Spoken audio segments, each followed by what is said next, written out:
मैं श्रद्धा शुक्ला आज आपको पाठ एक ध्वनि पढ़ाना चाहूँगी। यह कविता कवि सूर्यकांत त्रिपाठी निराला जी ने लिखी है। कविता के लाइन्स कुछ ऐसे हैं। अभी न होगा मेरा अंत, अभी अभी ही तो आया है मेरे वन में मृदुल वसंत। अभी न होगा मेरा अंत, हरे हरे ये पात, डालियाँ कलियाँ कोमल गात। मैं ही अपना स्वप्न मृदुल कर फेरूँगा निद्रित कलियों पर। जगह एक प्रत्यूष मनोहर पुष्प से तंद्रालस लालसा खींच लूँगा मैं। अपने नव जीवन का अमृत सहर सींच लूँगा मैं। द्वार दिखा दूँगा फिर उनको है मेरे वे जहाँ अनंत। अभी न होगा मेरा अंत। और पाठ के लेखक हैं सूर्यकांत त्रिपाठी निराला जी। तो पाठ में लेखक अपने कुछ दुविधाओं को बताना चाह रहा है। उसका कुछ ऐसा है कि पाठ एक ध्वनि में वो कहता चाहता है।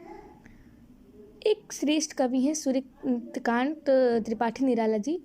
कवि ने इस कविता में मानव के मन एवं हृदय में वसंत रूपी उत्साह के आगमन की बात की है। कवि का कहना है कि अभी उसकी मृत्यु नहीं होगी, अभी अभी उसके जीवन में कोमल, मधुर, दयामय और सुकुमार वसंत का आगमन हुआ है। उसके जीवन में काफ़ी लंबे समय वक्त के बाद खुशियाँ वापस आई हैं। अभी उसकी मृत्यु ना आ सकती है और ना हो सकती है। जीवन में उसे चाहे विपरीत परिस्थितियाँ मिली हैं, पर वह उनसे परेशान होकर अपने आपको हताश और निराश नहीं होने देगा। उसके जीवन में जीने की अपार इच्छा है। उसके मन में अभी नवीन उत्साह का संचार हुआ है। वह सुखी है, वह सभी के सुख के लिए अभी रहेगा। जैसे कि वह सभी के सुख के लिए अभी रहेगा, मतलब है कि जो हम लोग हंस रहे हैं, गा रहे हैं, तो वो उनके लिए रहेगा। और क्या है इस कविता में, वह सोई हुई कलियों को अपने हाथ से सहलाएगा, वह उन्हें सूर्य की तरह जगाएगा। यह कार्य उनके मन को खुशी देने वाला है। सोई हुई और निराश कलियों को सूर्य के प्रकाश की भांति वह नया जीवन देना चाहेगा। कवि कहता है कि वह उंध के कारण, जैसे कभी ऊंध हो जाती है, उंध के कारण होने वाले आलस्य को प्रत्येक फूल से निकाल फेंकेगा। वह उन पर अपने नए जीवन की खुशियों को बरसाने की बात करता है। वह उन फूलों को खुशियाँ देना चाहता है। कभी जीवन में निराश और हताश लोगों को रास्ता दिखाना चाहता है जहाँ उनकी असीम खुशियाँ हैं। अतः वह बार बार कहता है, अभी न होगा मेरा अंत, अब अर्थात अभी उसकी मृत्यु नहीं होगी। तो इस पाठ में जो एक सरल और बहुत ही सुंदर अर्थ निकलता है, वह मैंने आपके सामने प्रस्तुत किया। अब हम इसके शब्दार्थ लिखेंगे। शब्दार्थ आपको यहाँ मिल रहे हैं।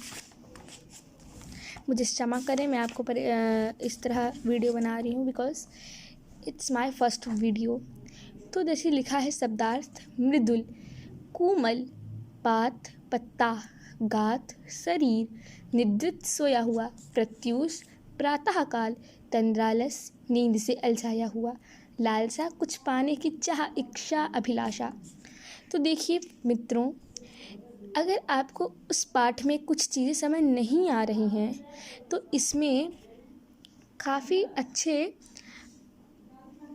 तरीके से उस शब्द को बताया गया है।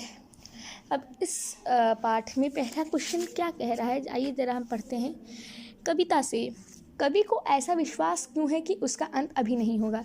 बहुत अच्छा क्वेश्चन है। जो इस पाठ को समझा होगा वह अवश्य इसको समझ पाएगा, इस आंसर को बता सकता है।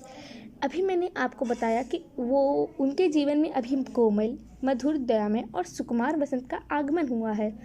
उनके जीवन में काफ़ी समय बाद खुशियाँ आई हैं और अभी उनकी मृत्यु नहीं होने वाली है। वह लोगों के खुशी के लिए हंसना चाहता है। खुशी के लिए सीधे सीधे कहा जाए तो कभी लोग का कल्याण के लिए कार्य करना चाहता है, इसलिए उसे यह विश्वास है कि उसका अंत अभी नहीं होगा। दूसरा प्रश्न क्या कह रहा है, फूलों को अनंत तक विकसित करने के लिए कवि कौन कौन से प्रयास करता है? जैसा कि हमने आपको बताया कि वह उनके आलस्य को हटाना चाहता है, सूर्य की दिशा दिखाना चाहता है, तो इसका सीधे एक आंसर लिख सकते हैं आप सब।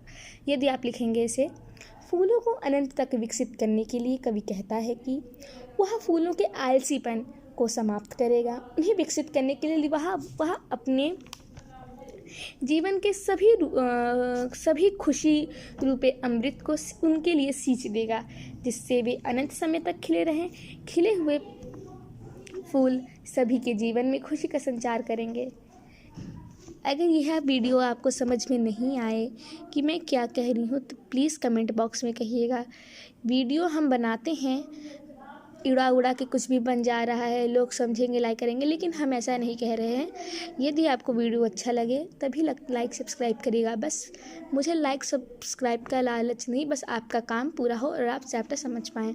और अगर आपको यह चैप्टर नहीं समझ आ रहा है तो प्लीज़ हमें कमेंट में बताइए, मैं आपको फिर से चैप्टर अच्छे से बताऊँगी। तीसरा प्रश्न कहता है, कवि पुष्पों की तंद्रा और आलस से दूर हटाने के लिए क्या करना चाहता है?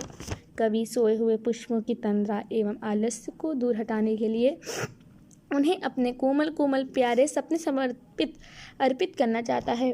वह उन सोई कलियों को अपने हाथों से सहलाना चाहता है। उन कलियों के लिए सूर्य को प्रकट कर उन्हें जगाना चाहता है। कवि प्रत्येक स्तर पर कलियों की निद्रा को दूर करना एवं भगाना चाहता है। तो यह चैप्टर कविता से है, काफ़ी अच्छा है। और अब हम पढ़ने वाले हैं कविता से आगे, वसंत को ऋतुराज क्यों कहा जाता है? यह प्रश्न है, जैसे आपके ये हाफ ईयरली अगर आता है तो आ सकता है। आइए हम इसका भी आंसर जान सकते हैं।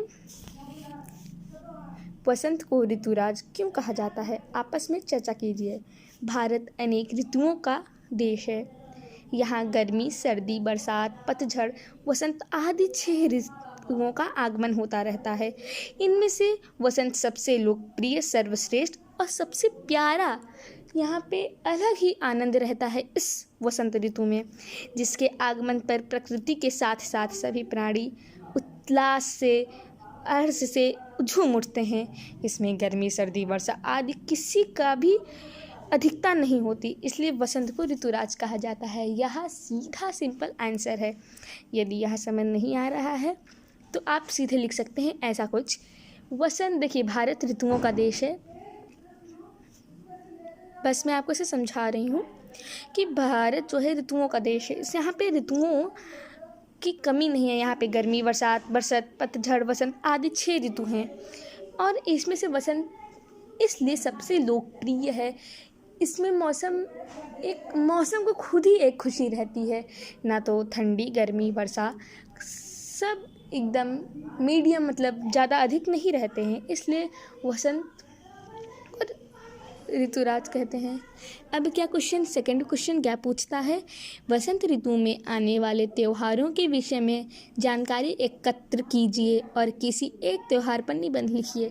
देखिए मित्रों, यह आप खुद करिएगा, परंतु मैं आपको यह बता दे रही हूँ उसका एक आंसर। मैंने जैसे इस चैप्टर को किया है, क्योंकि मैं भी बहुत बड़ी ज्ञाता नहीं, बट मैं चाहती हूँ कि मैं अपना ज्ञान आप सब तक बांटूँ, क्योंकि ज्ञान बांटने से, ज्ञान को खरीदा नहीं जाता, उसे बांटा जाता है। तो है, वसंत को ऋतुराज का राजा माना जाता है।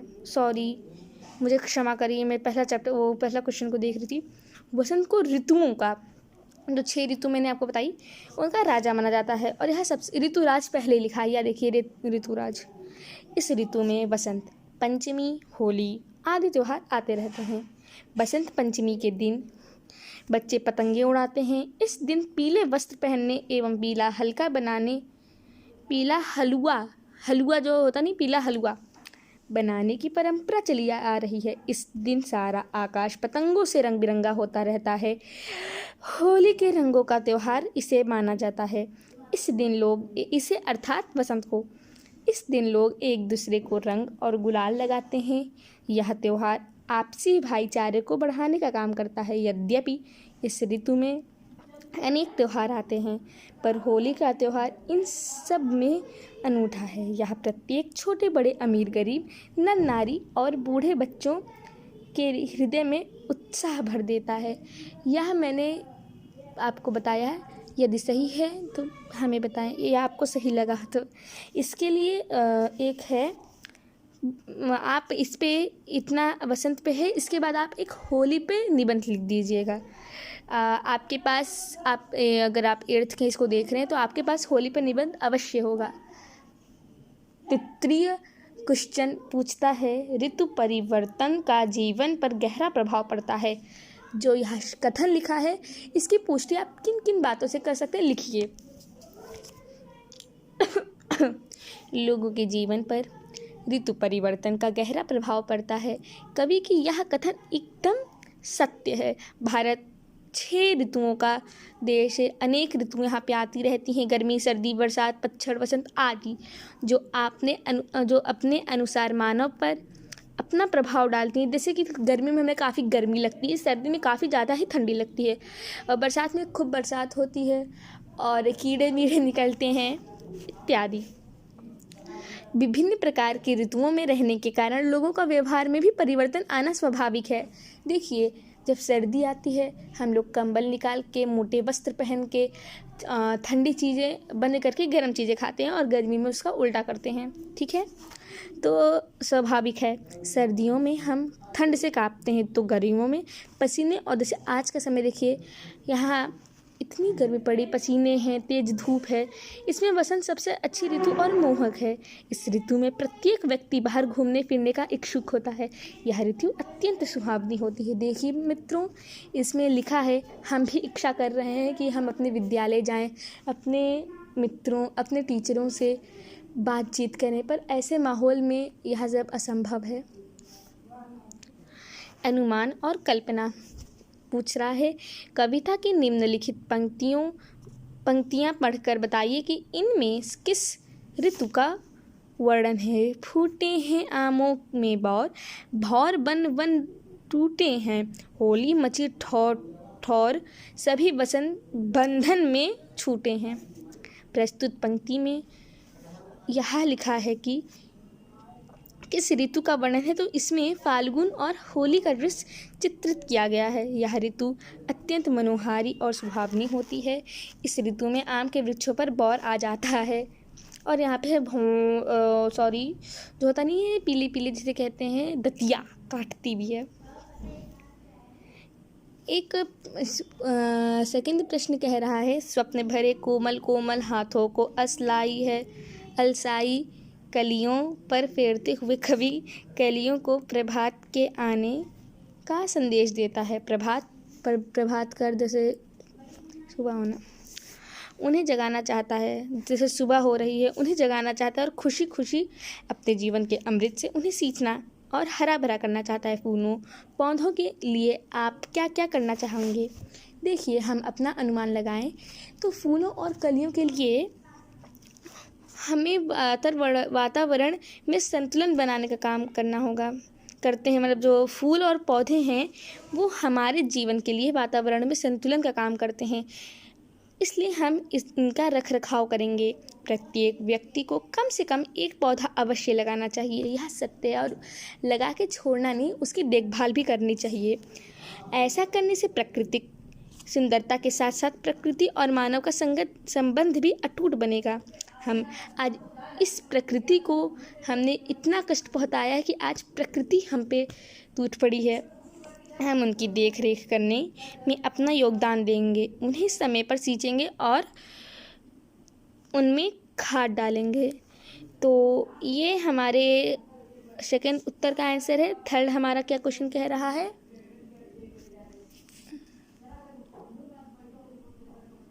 क्या क्वेश्चंस कह रहे हैं आपके? कवि अपनी कविता में एक कल्पनाशील कार्य की बात बता रहा है। अनुमान कीजिए और लिखिए कि उसके बताए कार्यों को अन्य किन किन संदर्भों से संबंध जुड़ सकता है। जैसे नन्हे मुन्ने बालक को माँ जगा रही है।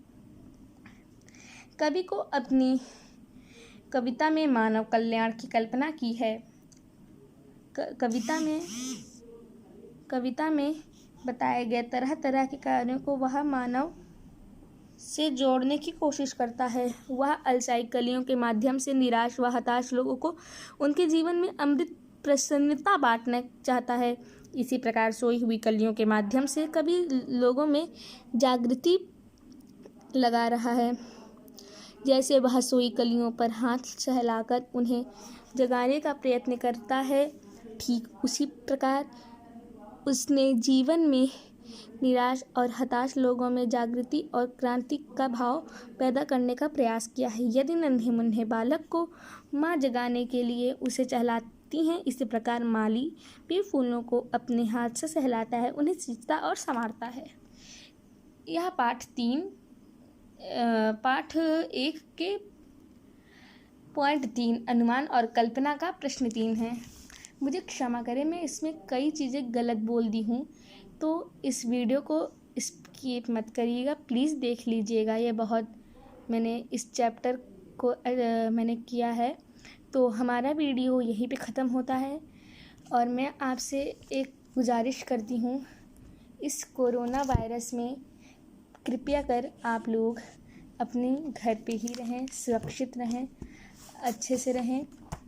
और पार्ट 2 का लाख की चूड़िया का वीडियो हम डालने वाले हैं जल्दी ही। और प्लीज़ इस वीडियो को लाइक, कमेंट और शेयर करिएगा। नमस्कार, खुश रहें आप लोग, बस हमें यही चाहिए।